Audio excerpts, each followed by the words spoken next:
In this episode, we have John from Azatrax with us. We have a nice discussion with him, talking about Azatrax, who they are, what they do, and about some of their products. So stick around because guess what? We're going to get this show on the tracks.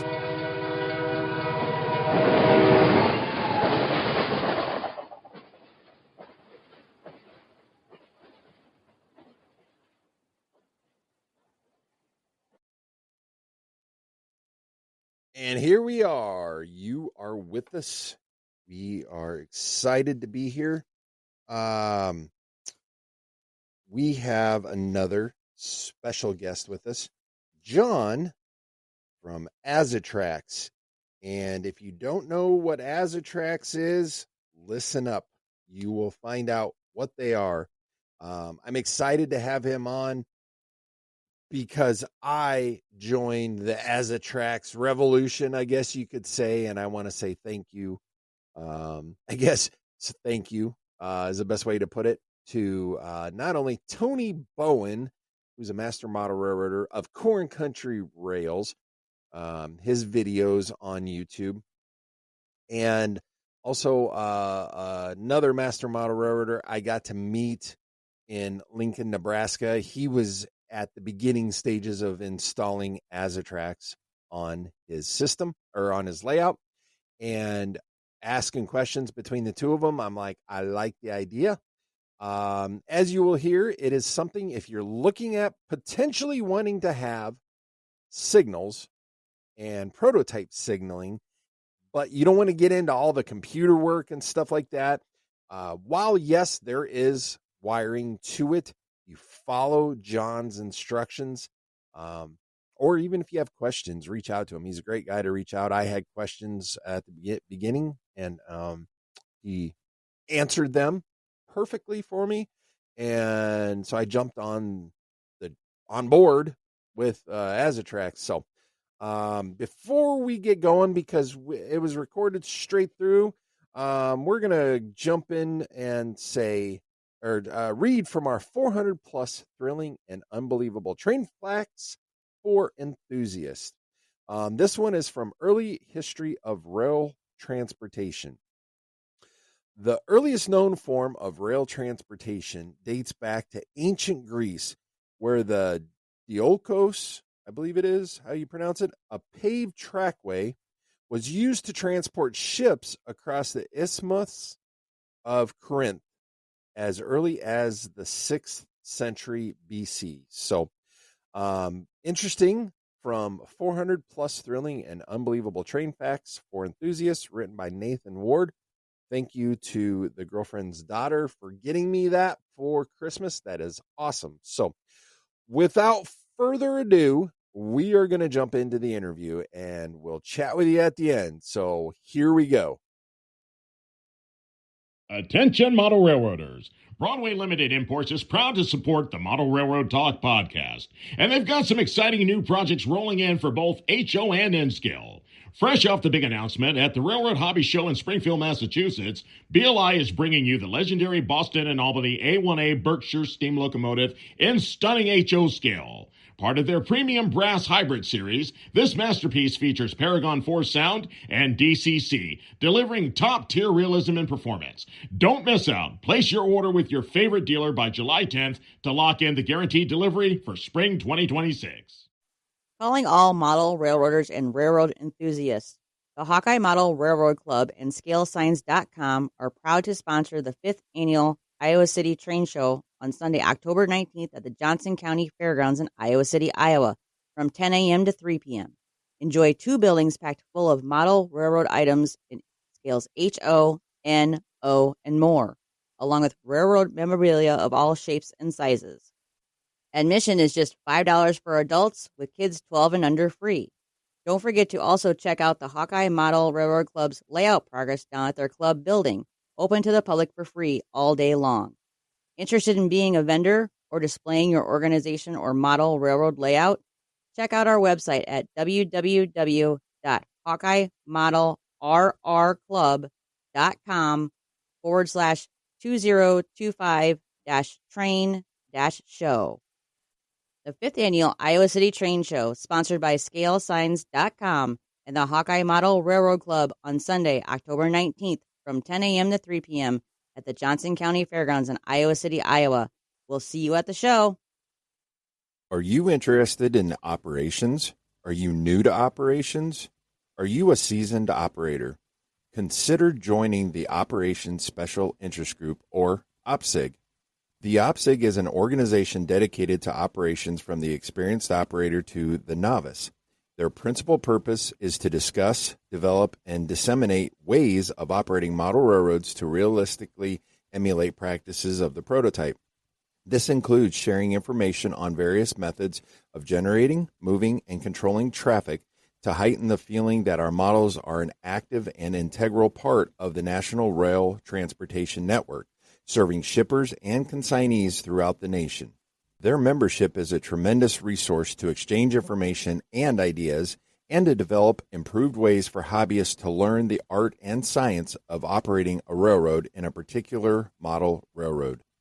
Their quarterly publication, The Dispatcher's Office, is another great resource. It's loaded with articles about operations including paperwork, planning, execution, and hosting of sessions.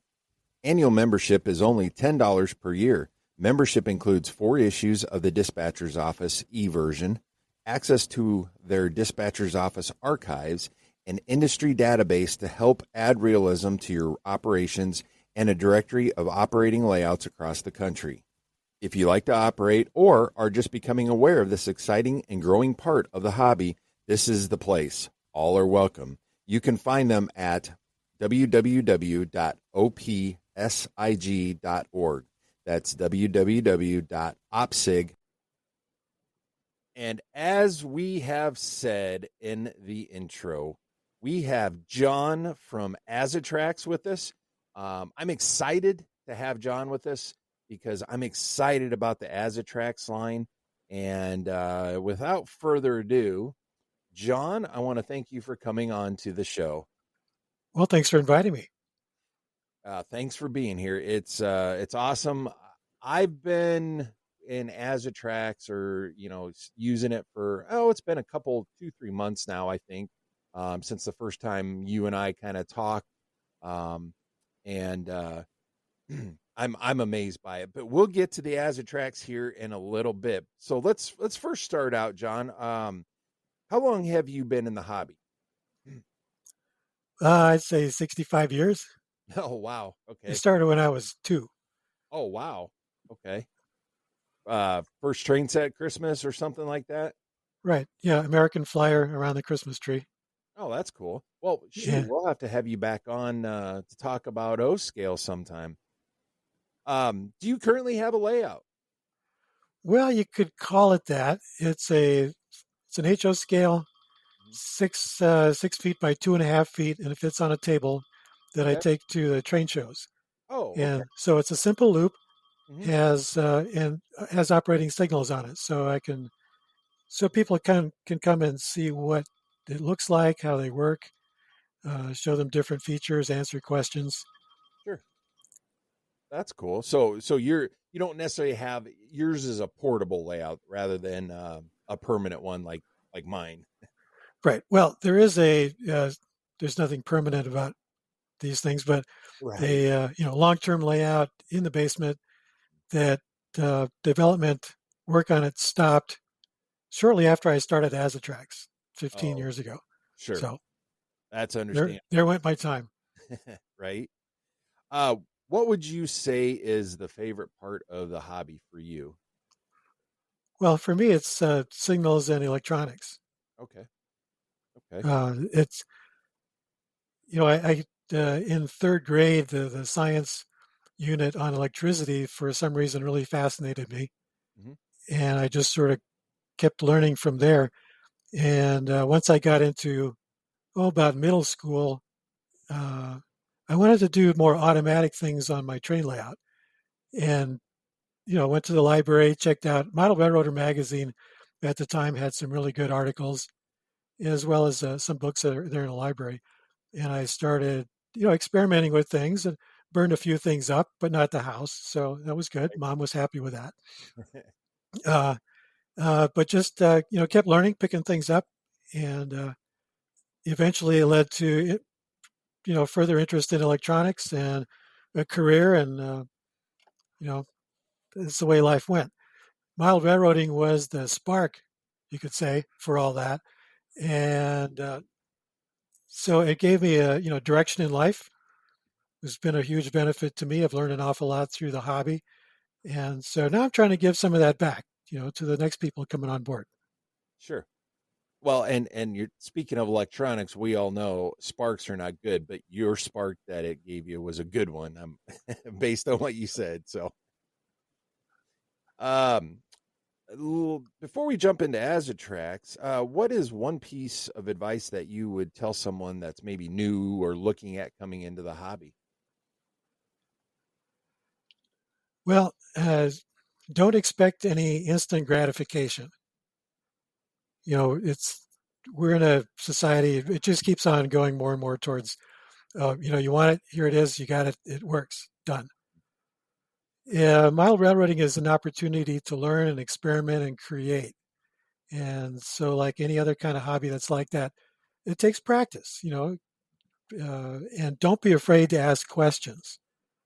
So find other people in the hobby, whether at shows, find some clubs that might be nearby, and even with that, don't expect instant success if you go meet a club. It's we're all human beings. We all have our friends and people we like or don't like, but make an effort to make friends with people that would know something that you don't. Like my grandmother always said, if you want to know something, ask somebody who knows.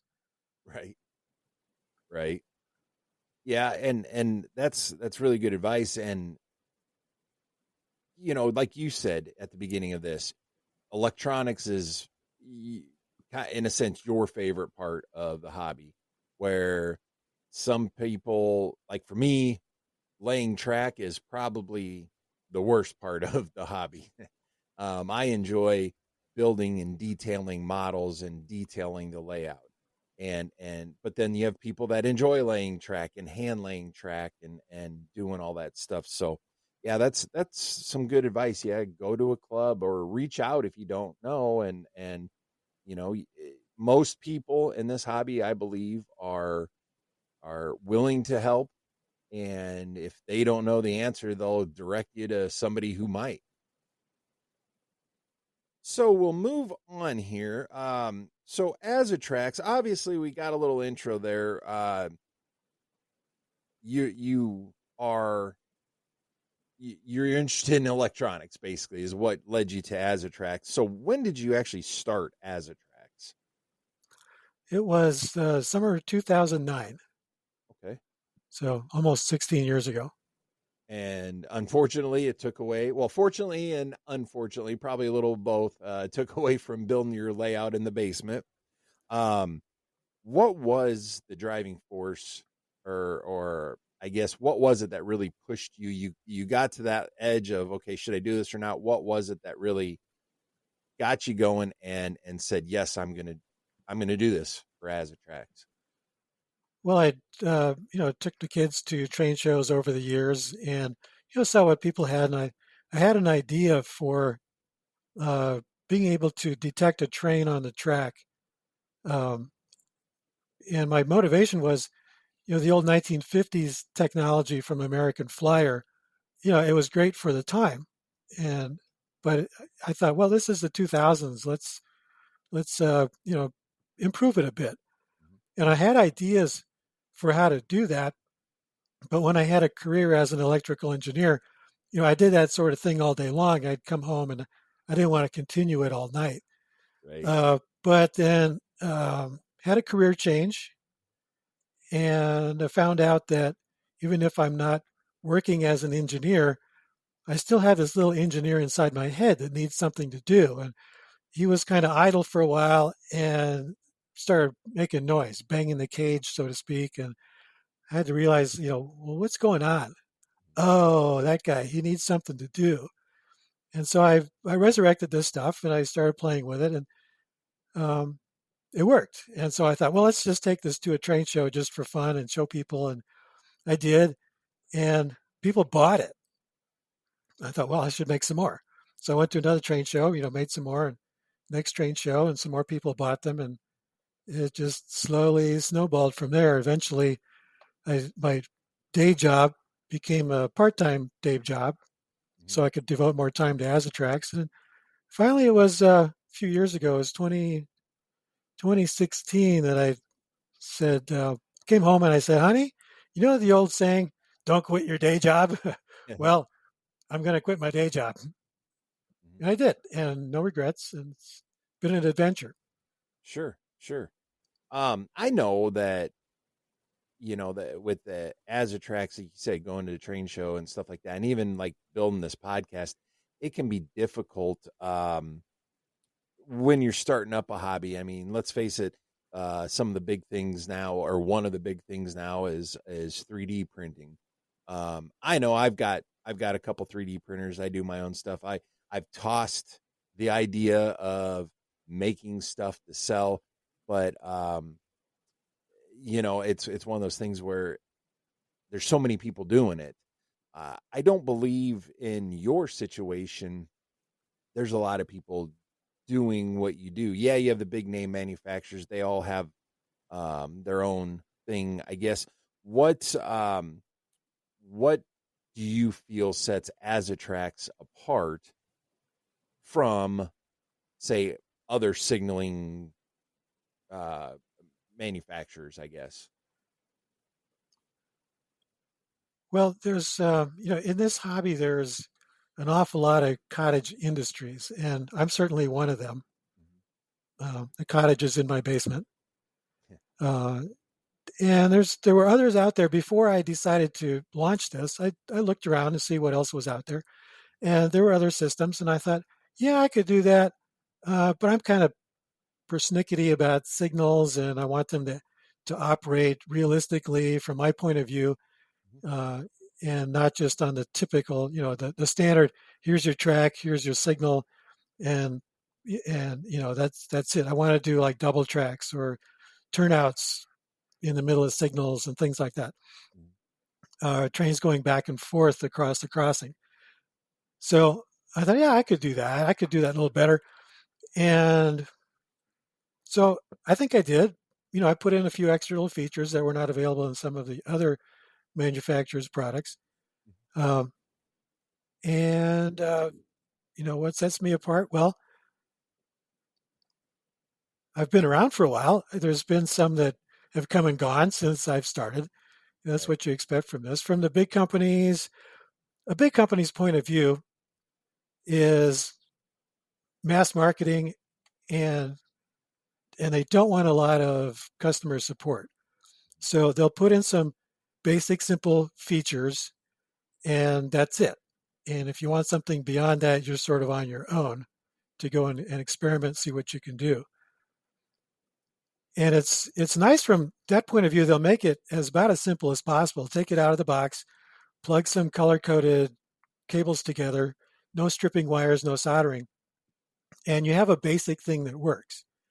Well, I want more than just the basics, and I want it configurable so that, all of our layouts are different, and different locations, even on the same layout, have different characteristics, and so you want to be able to adapt to that. And I like to make it as flexible as possible. You make it flexible, then it becomes more of it's a kit now that you can customize. So it requires a little more skill. And, I can't assume too much skill, but on the other hand, yeah, if you learn to solder, for instance, you're a lot better off throughout the whole hobby, no matter what you do. If you're just relying on modular, plug it in, and you have to buy adapters for this and that, you're really limiting yourself, and you're spending a lot of money that you don't need to. So what sets Azatrax apart, trying to get back to your original question, it's customizable, but yet I try to keep it simple enough that the average person, with a little bit of work and diligence and following the directions, can actually get it together and adapt it to their situation. And that is, I think, part of the reason that for me drew me to it after watching Corn Country Rails was the fact that, going back to where you're talking about some of the bigger manufacturers, you buy their cables, plug them in, and everything works. I know on my past layout, which was a long time ago, if you were going to do signaling system, not only did you have to buy their system, their modules, or whatever you want to call it, but you had to buy their signals. And if they didn't offer a certain style of signal or whatever, you were kind of either didn't go with them, or if you already invested, you were kind of out of luck. That was one of the first things for me as far as Azatrax goes, is the fact that I could use the signals that I already had. I didn't have to go and purchase a whole nother, set of signals, because originally, and I know you and I have talked on the phone, I know I've said this to you, and I've said to the listeners, when I was building this one, my signals were basically going to be set up to where the operators would be like, okay, well, it's red, means I can't go because the turnout is thrown against me, or it's green, I can go, or it's yellow, I'm going into a crossover, which is somewhat prototypical, but because of your system, I'm now signaling my railroad, and the fact that I didn't have to go and buy new signal heads and stuff like that, or different ones, that really for me was one of the determining factors, and the fact that, like you said, the customizable and the ease of installing and stuff like that. So as far as I'm concerned, well done. So Thanks. What was Azatrax's first product? First product was a highway grade crossing signal system. Okay. At the time, it was actually two products. One was the signal controller itself, and the other was the detectors. So you could buy as many detectors as you needed for your configuration, and then wire them up to the controller, and then attach your signals and go. And the feedback that I got was that, boy, it's an awful lot of wires. You have to connect all these boards, and the expense added up. And so I thought, well, let's integrate the detection into the circuit board. And I thought, well, that's going to kill the detector market, but the individual detector circuit. But that individual detector circuit is still one of the best-selling products. So my prediction did not come true, which is not unusual. Right. I'm not much of a prophet. Right. I know. There again, when we first talked, I remember telling you I'd set up my own with. I had I don't even remember what the alternating circuit was, and then I had some 12-volt relays that I was using, and they're still in. I got to get your system, but I was using photo sensors, which are all right, but it's one of those things where if I've had it to where, I mean, in some ways I should say, before I started the Azatrax signaling system, I would go to walk out of the layout room and shut my lights off and everything and walk away and forget that I had left my 12-volt supply on, and my flashers would be going, and I wouldn't notice it until later. Well, even with LEDs, that's kind of hard on them. And the wiring, in order for me to be able to have it operate as far as like since the beginning of the train and have it go until the last car goes through and it's so far past, requires a lot of those sensors and a lot of extra wiring. And I've been really looking into what you have to offer, and I'm actually looking forward to someday down the road purchasing that for my grade crossing and my other one, because I plan on having at least 2 active grade crossings on my railroad. And I know I'm planning on using your system for that, just because it's simplifies it. There's going to be a lot less wiring as far as the grade crossing goes, and so yeah, it's so far I'm impressed. So you said this at the beginning that my next question was going to be, does running a business for or in the hobby affect your modeling? Like you said at the beginning, it's been 15 years since you've been able to actually work on your quote unquote home layout. You do have your portable one that you take around with you. Um, have you been able to, I guess you've been focused more obviously with the business, but as far as the modeling, getting in and doing modeling, have you at least been able to do a little bit of that here and there with obviously your portable layout you take to shows? Well, I have to. The trains and trolleys that run on the portable layout, they run 7 or 8 hours a day for the weekend at a show, Mm-hmm. and I counted it up once. It comes to about a mile and a half in real miles that it runs on a day. Right. So they need maintenance. They need fixing time to time. So I get to do that. I I kind of forced myself. I joined a group of model railroaders here, not too far away. That instead of the usual type of club meeting, it's quite often a hands-on sort of thing where there's about usually from 6 to 10 of us that get together, set up tables, and somebody says, "Okay, here's how I do weathering. Here's how I do locomotive maintenance or whatever," and then we all get to try it out. We set a big drop cloth over the tables and get out the paints or the glue or whatever we're going to do that time, and it's fun. It forces me to get in and get back to what I really like doing with this is building things. Mm-hmm. Uh, so yeah, I get to do that a little bit, not Sure. much, but on the other hand, instead of spending a lot of time on one layout, I I can say I have a little piece on 1,000 layouts around the world. Right. That's a good way to, yeah, that's a good way to look at it. You definitely have your mark on mine. um, so as far as Azatrax, what is or are, I guess, your best selling products? Is there one in particular, or is there maybe like a couple? As far as numbers of units sold, uh, the most popular is actually just a simple relay. And you think, well, what's with that? So what I did was I looked at a relay, and the relay is a very useful electrical device.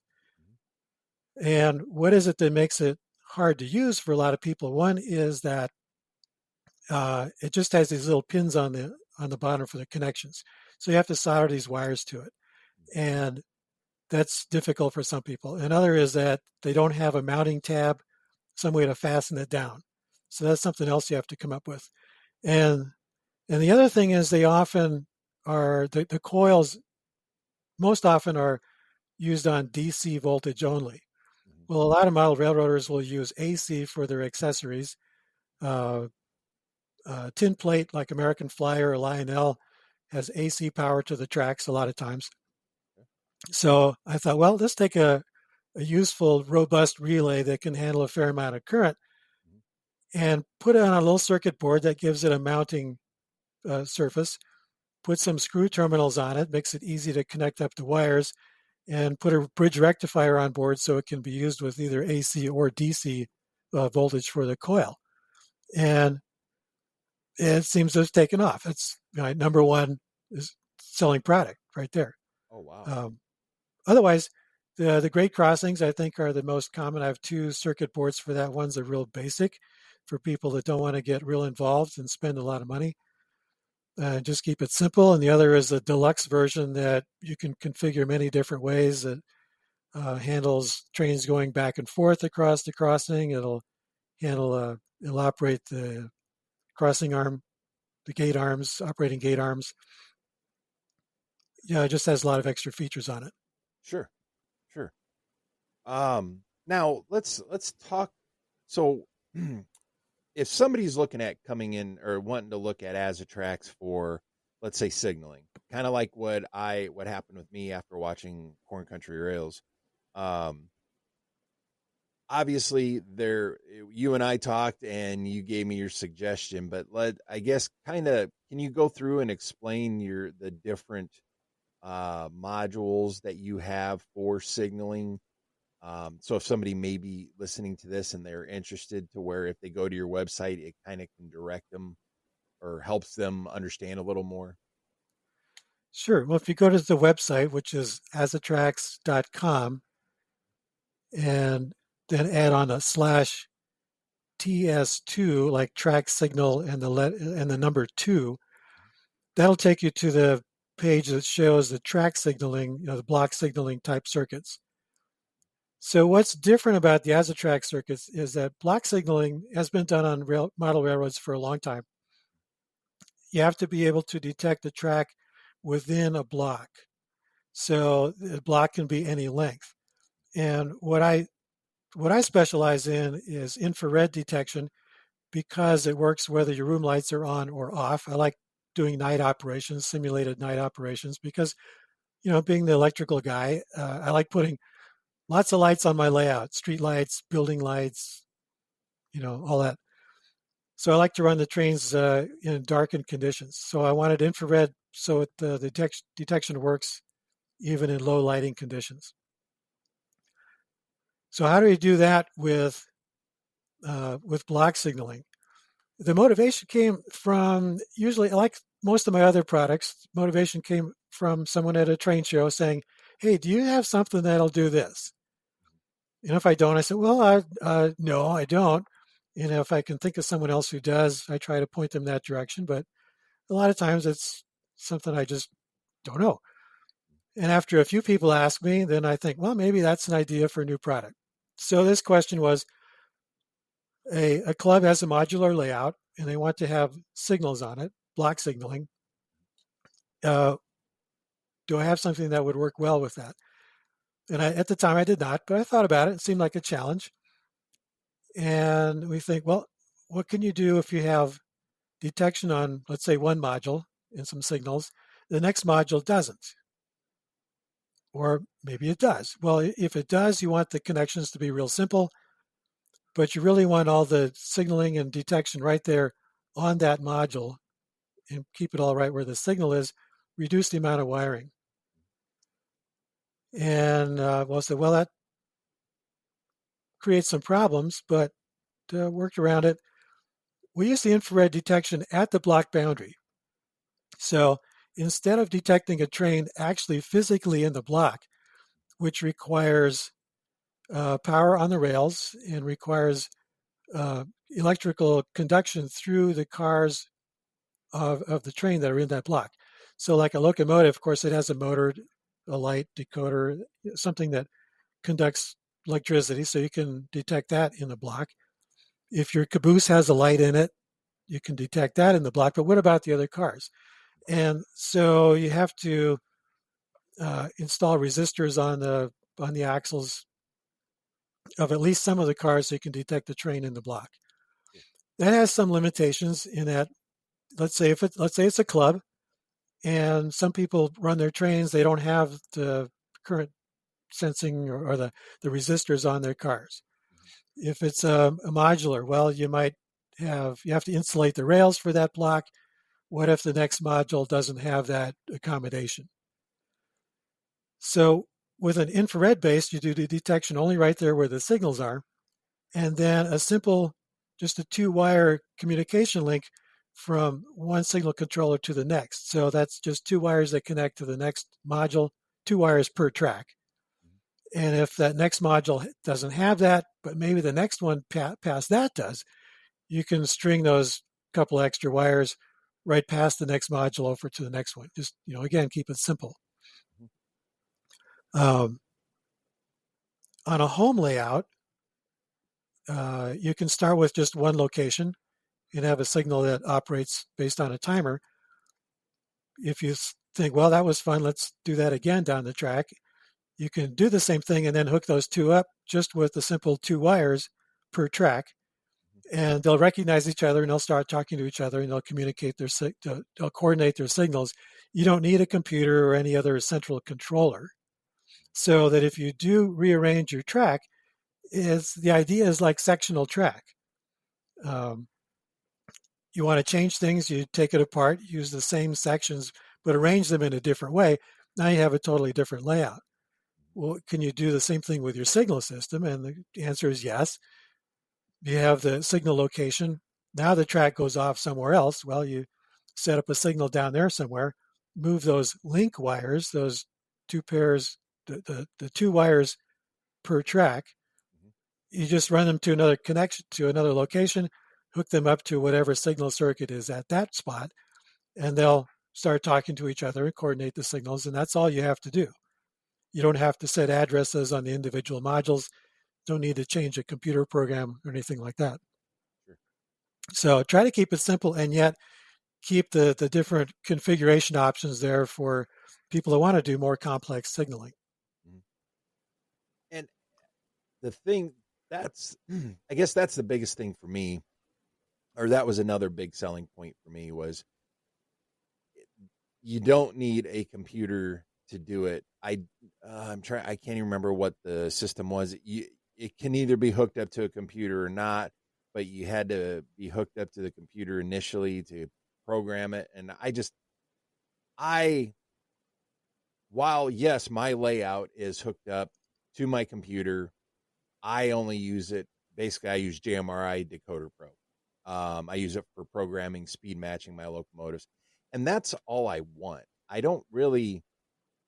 My layout's not big enough that you really are not going to lose. Like a big club layout, you're not going to lose a train clear off because it's scale 6-7 scale miles away and you can't quite get to it because of the way the layout's set up. And that was another selling point for me, was the fact that you don't need a computer. It's not like, I wouldn't call it entry level, but it's also not like super advanced. It's a nice, comfortable getting into the system or getting into signaling. Nice, comfortable entry, I guess, is the best way the Azatrax line is. And like you had stated or you'd mentioned about, you can start with one module and let the timer go, but I bought two modules, and I started really enjoying the features, I guess is the best way to put it, the signaling features of it with those two modules or two controllers. But it wasn't for me until I got my third one installed and got it linked to where it was like, that's where it really came to life, because of, you go past the first one, it goes to red. The next one, you go past the second one, it goes to red, and the next, the first one goes to yellow. And when you can actually start seeing the signals not being knocked down as the train's going, that's where the magic, I guess, you really start seeing the magic of Azatrax. And the other thing too is, what I like about it is you don't necessarily have to have powered turnouts to enjoy Azatrax. While and when I say powered, like tortoise switch machines or whatever, you can do it with a toggle switch if you know how to do the wiring, basically, I guess is the best way to do it or to say it. And I really, I don't know. I'm a big fan of Azatrax. So you talked about the TS2. I know I have the TS3s on mine. I'm planning on getting a couple TS2s, but people might be wondering, I know you have a TS5. Can you kind of explain a little bit the difference between those? So if somebody goes to your website, maybe they may have an idea what they're looking for before they get there. Sure. Okay, so TS2, that's the simplest block signaling control module, and it's for a single track and usually used at a block boundary where there's no other turnouts. So if you're familiar with some signal terminology, you'd say those would be intermediate signals. So the TS2 controls two signal heads, one facing each direction, and that's, it's pretty basic. It says, is there a train down the next block? And if the next block is clear, then what's the state of the signal beyond that? The TS3 is where you have a single track and a turnout. So let's say a passing siding or a branch line that is also signaled. So the TS3 will control 3 signals. If you think of the turnout, you have 2 tracks that come in where the frog is on that side of the turnout. Each of those would have a single-headed signal. So when I say a signal head, that's the assembly that has the different color lights in it. And you'll only see one of those lights on at a time. So the head might have 2 or 3 or 4 lights in it. Each light will be a different color, but only one color will be lit at a time. Sure. So a single head signal, you'll see one colored signal light that's on. On the other side of the turnout where the points are, that's where you can have a double head signal. Usually the heads are arranged vertically, so there's an upper head and a lower head. Each one will be showing a color, and depending on, let's say, your green light, if your green light is on the top head, that means you can go ahead at the top allowed speed for that track, and that would be the straight track through the turnout. If you're going through the branch, if the turnout's thrown for the branch, that requires a lower speed, and so what the railroads do is they'll put a red light on the top but a green on the lower, which is telling you you got a clear track ahead, but you have to use a lower speed. So lower position, it means a lower speed. And so we duplicate that behavior on the Azatrax system. So the TS3 has the 3 signal locations and actually up to 4 signal heads. Then on the TS5, that's used on double track. So a double track, you can have intermediate signals where you've got the 2-way signals, for each track. You have crossovers where turnouts can take you from one main track over to the other. And those come in different varieties, single crossovers, double crossovers. And you can also have a branch that's going off to a passing siding, let's say. And often that's part of a same, let's say, grouping of turnouts called a control point or a plant, where this group of turnouts that are fairly close together, they're all protected by the same set of signals. And so that's what the TS5 is for. It can actually have signaling for up to 5 tracks. Each one can be single or double head. So it's actually a total of 10 signal heads maximum. And up to 3 tracks coming into a control point. A lot of different configurations are possible. And on the website for that, on the webpage for that, you've got quite a list that you can click on and see how signals and sensors are all arranged with the circuit board. Sure. I know that was one of the first things I did before I even reached out to you or whatever. I went to the website, and that's what's nice is you can go on there and you can download the PDF of the different circuit boards. And that's what I did. I downloaded them, stapled them together, and studied them for, whenever I got home from work, I would study them for a few hours a day for, at least 2 or 3 weeks. And till then I reached out to you and we talked and you gave me your suggestions for me. And I went that route, but it's nice that the website has that available. And that's what I would suggest if anybody's listening, you're looking at interested in getting into signaling and the Azatrax line, go to their website and download or figure out which one. Maybe it's a TS2, or like I started with the TS3 because I started on a passing siding with a passing siding, I should say, and download it, the instructions, and read them. And there is a wealth of knowledge in those that they're very well done. Now, mind you, it's not one of those. They're not. While John, you have pictures and stuff on there, you can't just go based off of pictures. You do got to read the instructions, but I understand because now I've got my third one in and everything's running right. Once you get your first couple in, you'll understand, or the people will understand, I should say, that you really got to read the wording too. You can't just look at the pictures. The pictures are there to help you decide, like on the TS3 or whatever, to how you want to get things set up. So, now that's one thing I wanted to ask you. Do you write all your own instructions, or do you have somebody else do those? No, I write them. A lot of times I'll have somebody else read them after I wrote them. And I said, does this make sense? Can you Right. figure this out? Right. And, that's helpful. Right. But, I also understand that what makes sense to the author doesn't always make sense to the reader. I mean, we have different ways of looking at the world. So, like we all have different learning styles, same thing applies. So,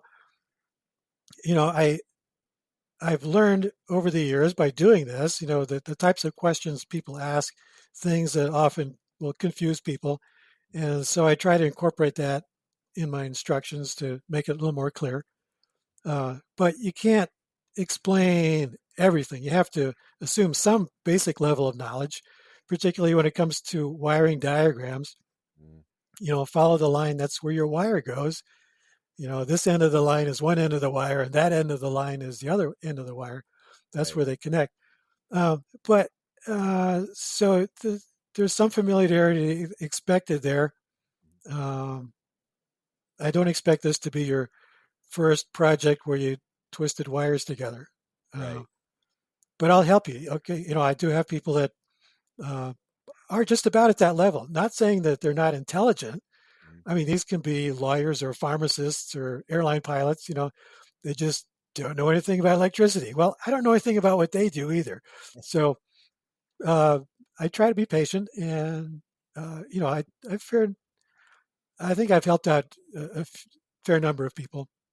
Get over that initial, get on the first rung of the learning curves.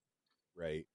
I know once I got my third one, you had helped me. I had a question about connecting the third one or the second one to the third one, which the third one is going into another passing sighting. And after you and I talked and got it figured out, I went back and looked at the instructions and it made sense to me. But there again, it's one of those things where, like you just said, some people read things differently and learn differently. But overall, though, I believe, my opinion, your instructions are very well done.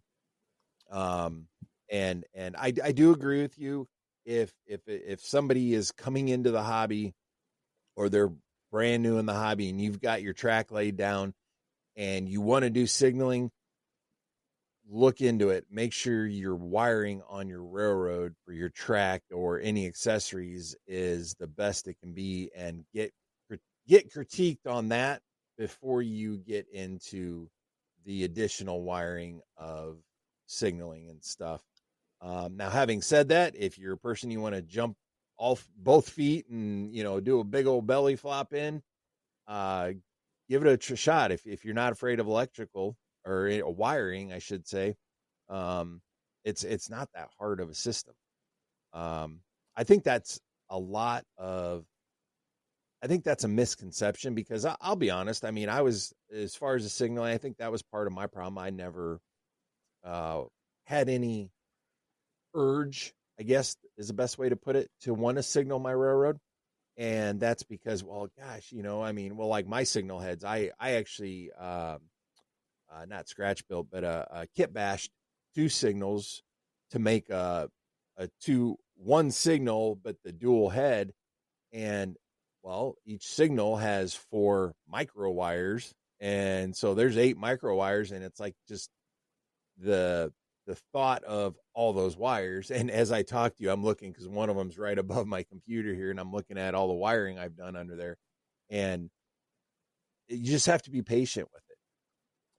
Read the instructions, and email John at Azatrax. So, John, is there anything else about Azatrax you'd like to talk about? Well, I encourage people to give it a try. You can start out simple, and for me and for a lot of people, it adds a new dimension to your layout. You've got some blinky color lights there, and it's another focal point. Yep. If you're not used to electronics, don't be intimidated by that. I mean, the understanding the electronics, that's my job, and the other half of my job is to make it accessible to you, make it usable for you. And so, understanding that I'm trying to keep the cost down and the complexity down, but still have lots of features that if you want to expand or add special things, you can do that. Mm-hmm. But if you're not practiced in wiring things up, grab some wire and some wire strippers. Don't get the cheapest ones you can find. Get a decent pair of wire strippers and practice with them. I mean, that's where all this stuff comes down to, is practice, and have patience with yourself. My trouble is I try something 3 times, I fail 3 times, and I'm done. But sometimes it's the 4th or 5th time is when it starts to click. Right.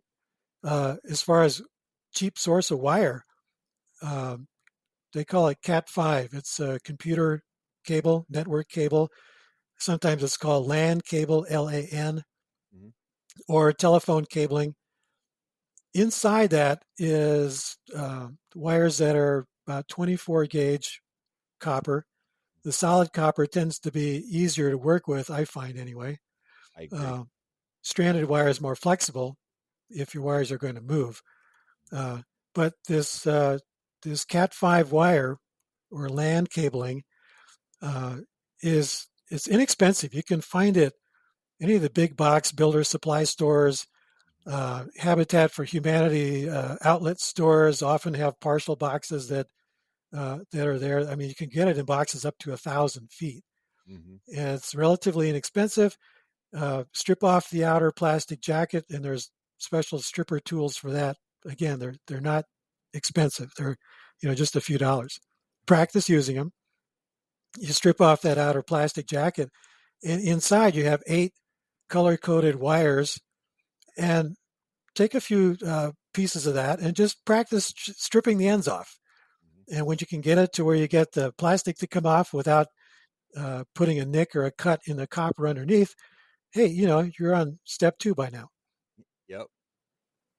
Well, I agree. I after you told me that, we talked, I actually went on Amazon and I found, just because it was easier for me, because I don't really have a lot of extra time between work, the podcast, and videos, and working on the railroad. I want to say I got like 500 foot of it, I think it was, for $50 or something like that. And that's about right. And it's Cat5, and like you said, I'm looking at it right now. I mean, I've got mine bundled up, but it's easy to work with. It's perfect. Well, like you have on like I have the TS3s, the little I don't know what you call them, friction holds or friction terminals rather than screw terminals. Though the Cat5 wire works perfect for that. But I agree with you on the tools. But that's like anything in the hobby. Yes, if you're coming into the hobby, you need to start somewhere.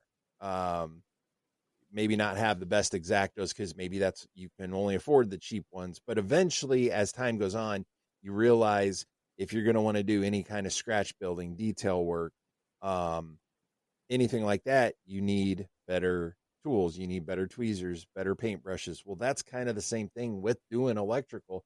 I know I'm a truck and trailer mechanic. I work on big trucks, and I've got auto strippers at work that I keep them finely tuned, and whenever they start not working right, I turn them in because they're warranty and get new ones. And I've actually got a set here at home, and that isn't just for doing this signaling. It's for, you can use that good stuff. It'll make your life a lot easier. Even if you're running DCC, let's say you're running bus wire and 12 volt accessory wire, and doing your drops from your track, it will, having the proper tools, and I know you just said this, having the proper tools and good tools at that makes a world of difference. The other thing is basic tool for model railroaders is in the electrical department is a multimeter. Yep. Digital multimeter that can measure AC voltage, DC voltage, resistance, and the basic functions. You can get them for under $25 at auto parts stores, hardware stores, Harbor Freight. Yep. And it's amazing for as little as they cost, how well they work. It's important to have, even if you're not don't know your way around circuits. When you buy something, you connect it up, and it's not working the way you think it should. One of the first questions you're going to get from customer support is, "What's the voltage that you measure where the power is coming in on your circuit board?" And so that's where it's handy to have that meter. So if you say, "Well, it's it says it's 28 volts," and the customer support says, "Well, you're supposed to only use a 12-volt power supply. Maybe that's why it's getting real hot." So, right. Customer support is there to help you, but it is a two-way communication. They can't see your layout. They can't touch it. They can't smell the smoke. So, right. you have to be able to give a concise, accurate picture of what is actually happening, Right. so that they can figure out how to get you where you need to be. Yep. And and that's a very good point with the multimeter, because it's not just circuitry or like circuit boards like what you have, but do you have a dead spot in your rails? Well, you can take a multimeter and start even as something as simple as doing looking for continuity. All the digital multimeters, they come with the continuity test or impedance test, whatever, to where you can see how much resistance, or you can see maybe you have a break in the rail somewhere, or a break in the wire, or maybe a circuit board has a little scratch and it's not getting the power through it. So yeah, that's a very good tool that I never, I guess, really thought about. I know I've got one here, and it's my old one from work, but when I upgraded my work one. But yeah, you definitely don't need a very expensive one. Just need one that will, like you said, from Harbor Freight or wherever, that will get the job done in the moment that you need it. All right. John, is there anything else you'd like to say before we head on out of here? Just remember, it's all about having fun. Yep. So if you're not having fun, take a break and then come back to it. Right. Right. Absolutely. Well, John, I want to thank you for coming on here. It has been a pleasure. And by all means, if you come up with something new with Azatrax, let us know here, and we would be more than happy to get on here and help shout from the rooftops that, hey, this is a new product. Okay, well, I just came back from the assembly house this afternoon with a box full of circuit boards, so it's a new product. So you'll hear about it. All right, we're excited. So thanks for coming on, John. Thanks for inviting me again. Well, there you have it, folks. John from Azatrax. I hope that you've learned anything or learned some stuff if you are thinking about doing signaling. As he stated, anybody can do it if you have just a little bit of knowledge of wiring. I can vouch for that. I do wiring, 12-volt wiring, almost on a daily basis at work. Granted, it's a different kind of wiring, but in the end, it's the same. It's just a matter of reading stuff.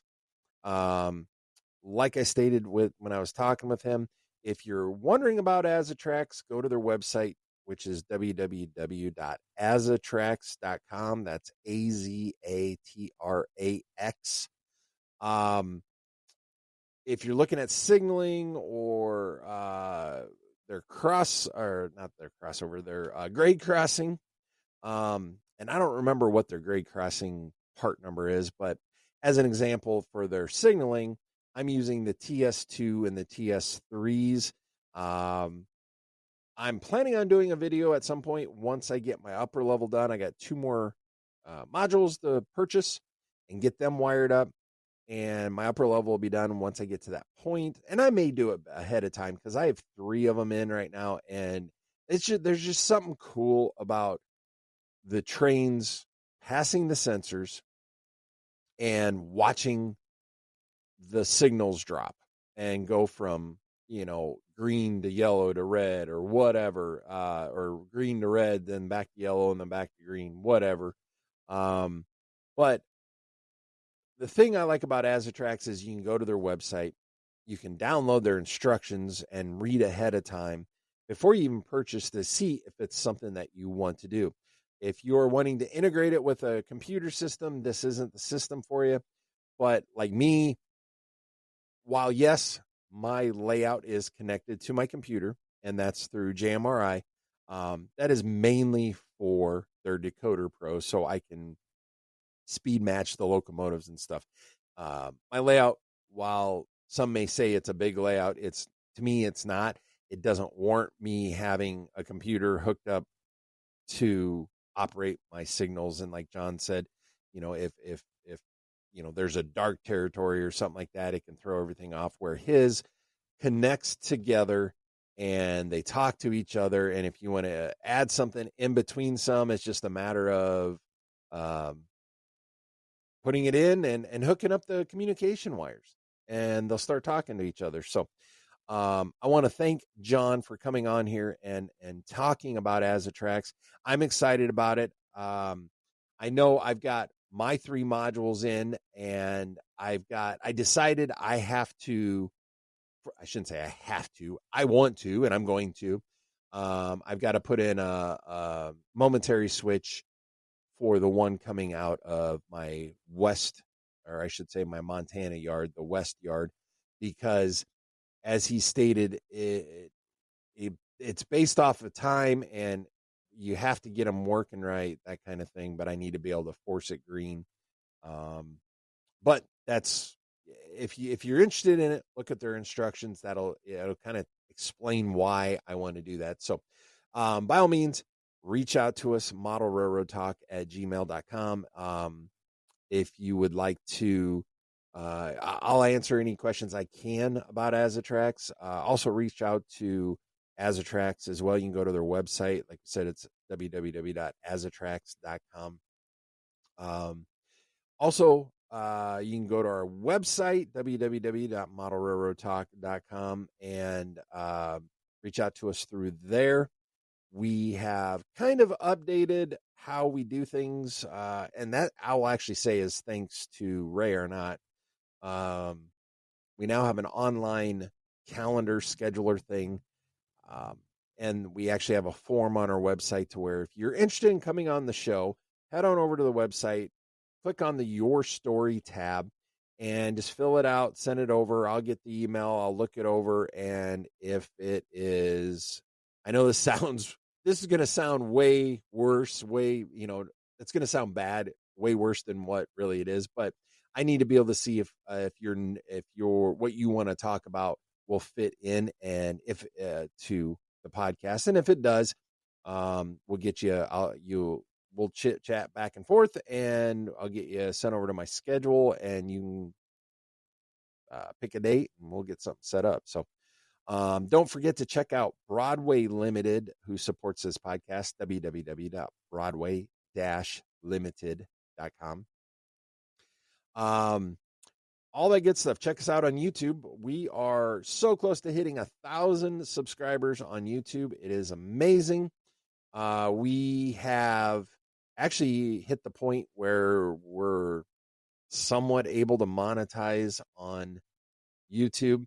While I know I'm not in this to make it my full-time job, of course, that would be awesome if I could, but that's thousands upon thousands of people subscribing and supporting. But it'd be nice to at least be able to help pay for what help offset the cost of doing the podcast and videos and stuff. So we actually now over there, we've got it's monetized. You can do like supers and stuff like that. So I'm not sure exactly what all that is. I just set it up and see what happens. But yeah, check out our YouTube channel.